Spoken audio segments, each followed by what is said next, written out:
a two-part question about replacing pumps. So there's a lot of new regulations, it seems, that are coming out requiring variable speed pumps on pools.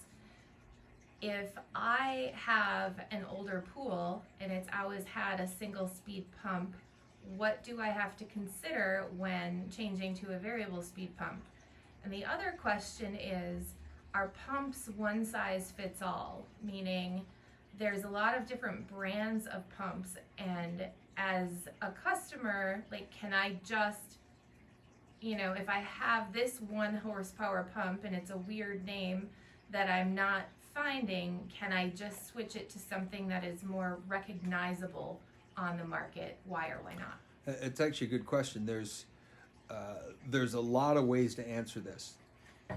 In my early days, there were very few pumps to choose from. But even then, you still had to look at, they function better in different ways.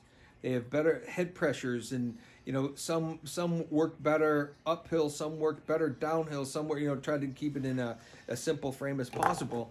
Some they do not. One size does not fit all. Some are high volume pumps, some are low volume pumps, some are higher speed pumps, some are lower speed pumps on the single speed.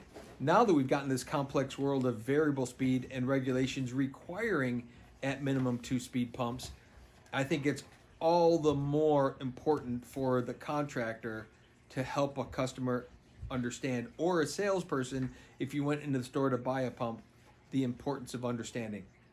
Here's what you have to think about when you decide to replace your pump. The size of the plumbing. Again, up to maybe 10 years ago, just about everything was built with 1.5" or smaller plumbing. And that's a pretty small pipe, especially with the efficiency and the craziness that some of these pumps are today.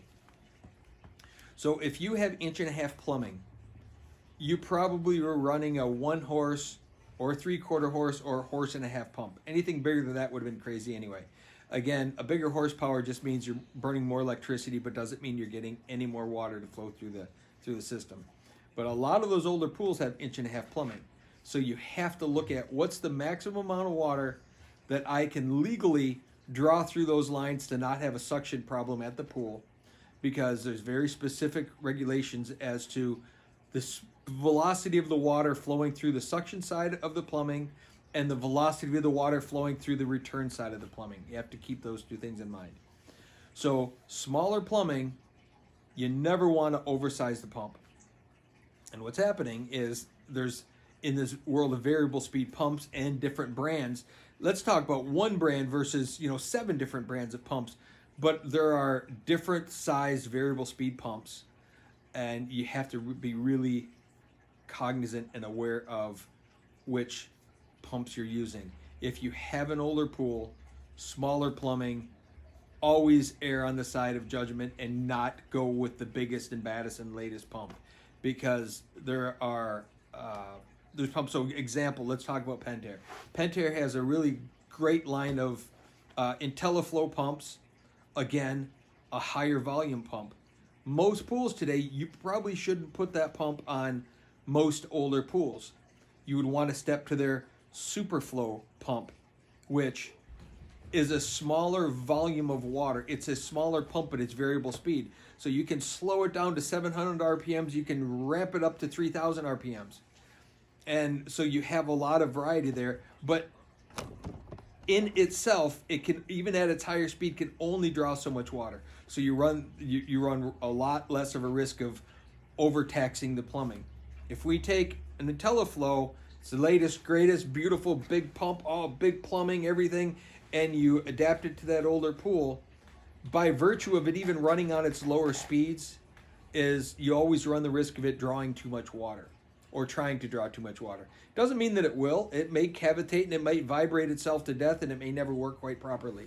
So you definitely want to think about that. Like, everything that we build today is very complex, and there's lots of water features, and there's a lot of functions, there's a lot of things in floors and different things going on. So those larger pumps work really well for us because we're sizing the plumbing to them.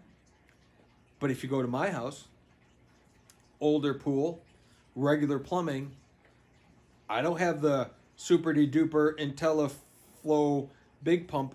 I have the Superflow smaller variable speed pump. We use the variable speed all the time, but it's a smaller pump. So even if it's at its highest speed of 1.5 horses, it's not going to be able to draw nearly the water that that IntelliFlow will draw. However, it's sized properly to our pool.